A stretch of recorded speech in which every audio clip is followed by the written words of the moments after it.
오늘 하나님께서 우리에게 주신 말씀은 에베소서 1장 15절에서 23절까지의 말씀입니다.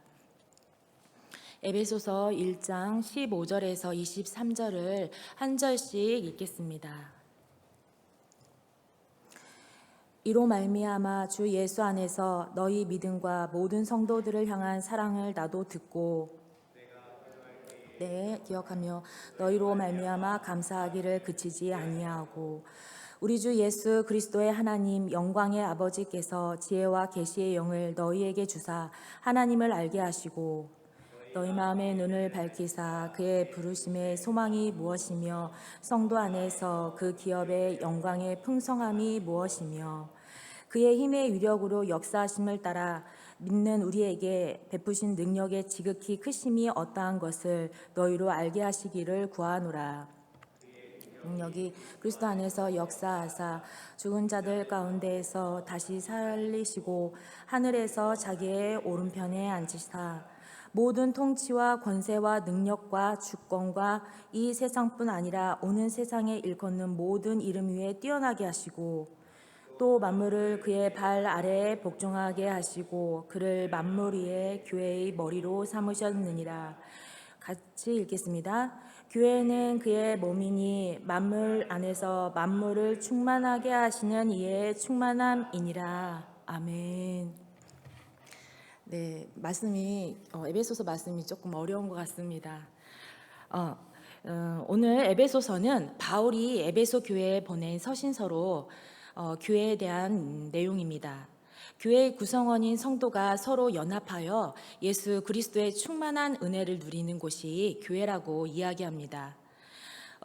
읽지는 않았지만 1장 1절에서 14절까지를 간단하게 말씀드리면 하나님은 그리스도 안에서 하늘에 속한 모든 신령한 복을 예수님을 믿는 성도들에게 주셨습니다.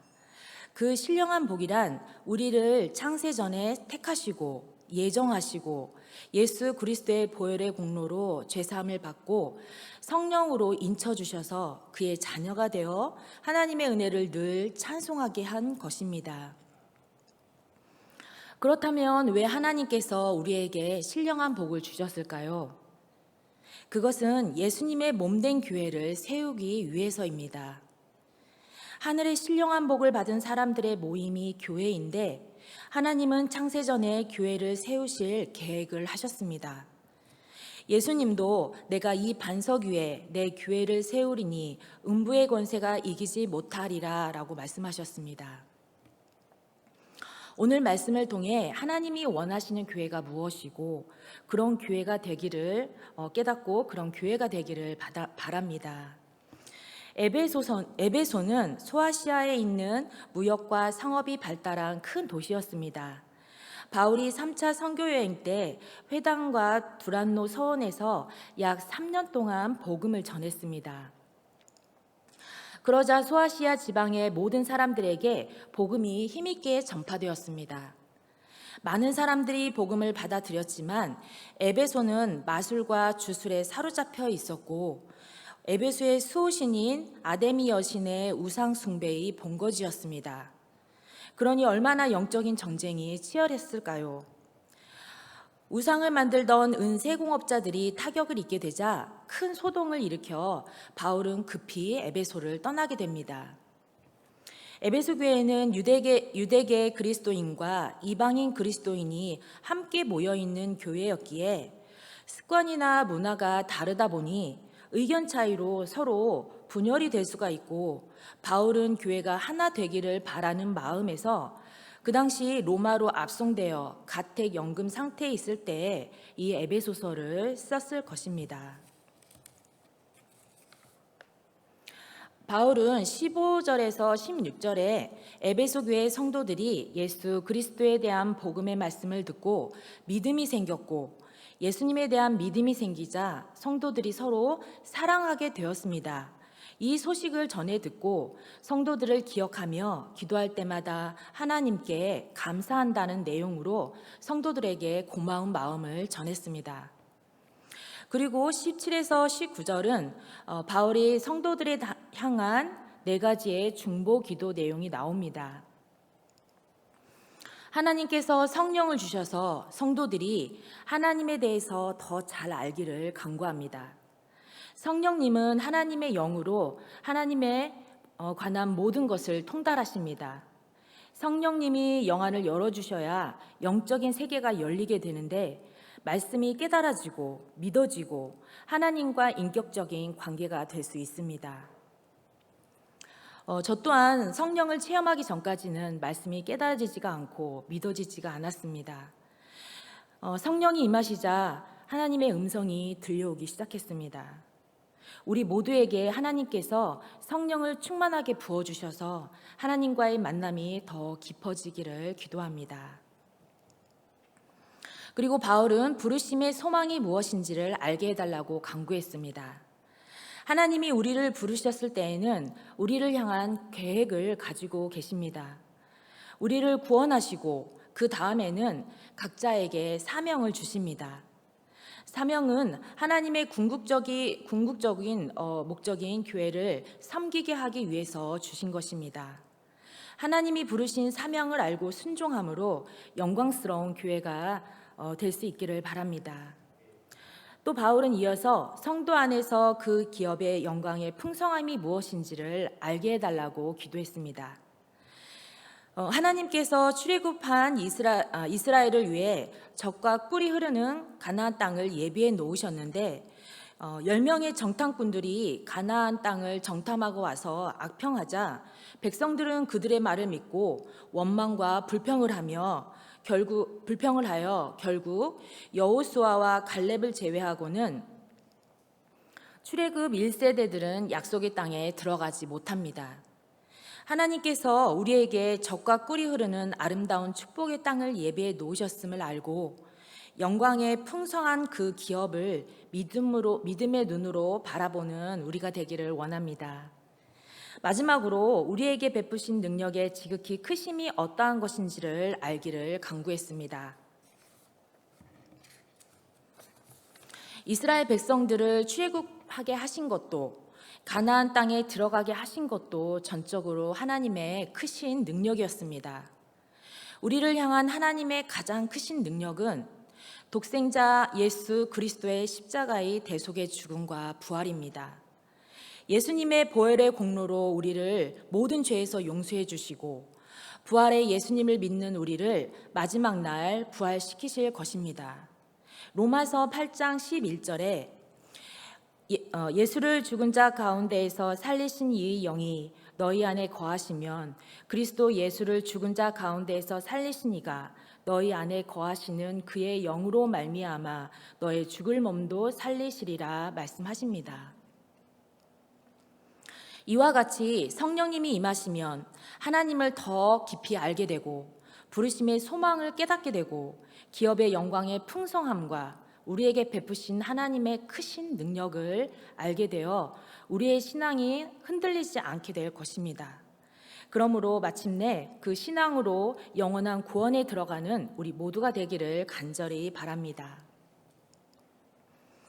20에서 23절은 만물 위에 뛰어나시고 교회의 머리가 되신 예수 그리스도에 대해서 선포하고 있습니다.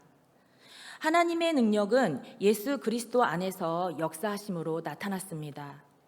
하나님의 능력으로 예수 그리스도를 죽은 자 가운데서 다시 살리셨고 하나님의 보좌 우편에 앉아 이 세상에서뿐만이 아니라 장차 오는 세상에서도 모든 이름 위에 뛰어나게 하셨습니다.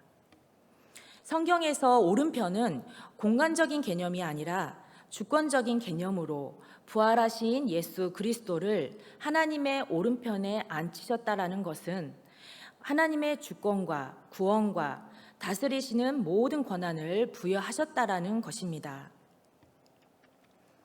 하나님은 예수님을 우주 만물의 그 어떠한 존재보다 뛰어나게 하셨고 모든 것을 다스리게 하셨습니다. 또 하나님께서는 만물을 그리스도의 발 아래에 복종하게 하시고 예수님을 만물 위의 교회의 머리로 삼으셨습니다. 우리 몸에서 머리는 생각하고 판단하고 명령하는 기관입니다. 몸은 각 부분이 머리의 지시와 뜻에 따라 움직이게 됩니다. 몸과 머리는 하나의 유기체로 뗄래야 뗄 수 없는 관계입니다.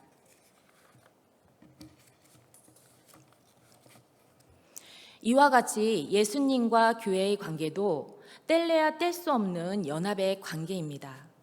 교회의 머리이신 주님은 피 흘려 세우신 교회를 자신의 목숨보다 더 사랑하시고 늘 보호해 주시며 말씀으로 인도해 주십니다. 그렇다면 그리스도의 몸인 교회인 성도는 어떻게 해야 될까요? 머리이신 예수님께 꼭 붙어서 예수님의 생명과 충만한 은혜와 복을 누리며 예수님의 말씀에 순종하고 주님과 긴밀하게 교제하며 각 지체들에게 맡겨주신 일들을 감당해야 합니다.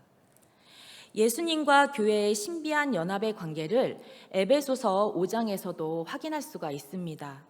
에베소서 5장 22절에서 27절 그리고 31절에서 32절을 우리 함께 읽어보겠습니다. 두 장을 넘기시면 에베소서 5장 22에서 27절을 먼저 함께 읽어보겠습니다. 한 절씩 읽어보겠습니다. 아내들이여 자기 남편에게 복종하기를 주께 하듯 하라. 이는 남편이 아내의 머리됨이 그리스도께서 교회의 머리됨과 같음이니 그가 바로 몸의 구주시니라. 그러므로 교회가 그리스도에게 하듯 아내들도 범사에 자기 남편에게 복종할지니라. 남편들아 아내 사랑하기를 그리스도께서 교회를 사랑하시고 그 교회를 위하여 자신을 주신같이 하라. 이는 곧 물로 씻어 말씀으로 깨끗하게 하사 거룩하게 하시고 자기 앞에 영광스러운 교회로 세우사 티나 주름 잡힌 것이나 이런 것들이 없이 거룩하고 흠이 없게 하려 하심이라. 31절에서 32절도 함께 읽겠습니다. 그러므로 사람이 부모를 떠나 그의 아내와 합하여 그 둘이 한 육체가 될지니 이 비밀이 크도다. 나는 그리스도와 교회에 대하여 말하노라. 아멘. 이 말씀은 아내는 교회가 그리스도에게 순종하듯이 남편에게 순종하고 남편은 그리스도께서 교회를 사랑하셔서 자신을 온전히 내어주심 같이 아내를 사랑하라고 합니다. 남편과 아내의 도리에 대해서 이야기하는 것 같은데요. 그것도 맞지만 이 말씀의 뜻은 예수 그리스도와 교회의 관계가 바로 남편과 아내의 관계라는 것입니다. 예수님은 우리를 사랑하기에 죽을 수밖에 없는 죄인인 우리에게 십자가에서 생명을 내어주셨습니다. 예수님의 사랑으로 교회가 탄생했습니다. 그 사랑 때문에 교회인 우리는 주님을 경외함으로 복종하는 것입니다. 그리스도와 교회의 관계가 뗄래야 뗄 수 없는 머리와 몸인 것처럼 남편과 아내가 서로 사랑하여 한 몸을 이룬 관계가 또한 바로 교회의 비밀입니다.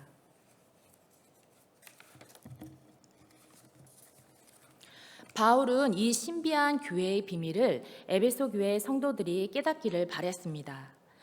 여러 나라 사람들이 섞여 있었던 에베소 교회의 성도들은 바울의 편지를 받고 이 교회의 비밀을 깨닫고 예수님을 머리로 모시고 한몸된 지체로서 서로 사랑하며 더 약한 지체를 감싸주며 교회를 하나되게 이루어야겠다고 생각했을 것입니다. 고린도전서 12장 26절에서 27절에 만일 한 지체가 고통을 받으면 모든 지체가 함께 고통을 받고 한 지체가 영광을 얻으면 모든 지체가 함께 즐거워하느니라. 너희는 그리스도의 몸이요 지체의 각 부분이라 라고 말씀하십니다. 예수님을 머리로 각 지체들은 주님과 하나가 되고 예수님의 사랑으로 충만해서 한 지체가 고통을 당하면 모든 지체가 함께 고통을 당하고 한 지체가 영광을 받으면 모든 지체가 함께 즐거워하는 하나님의 태초에 계획하신 교회의 비밀을 찾아가는 우리 교회가 되기를 소망합니다.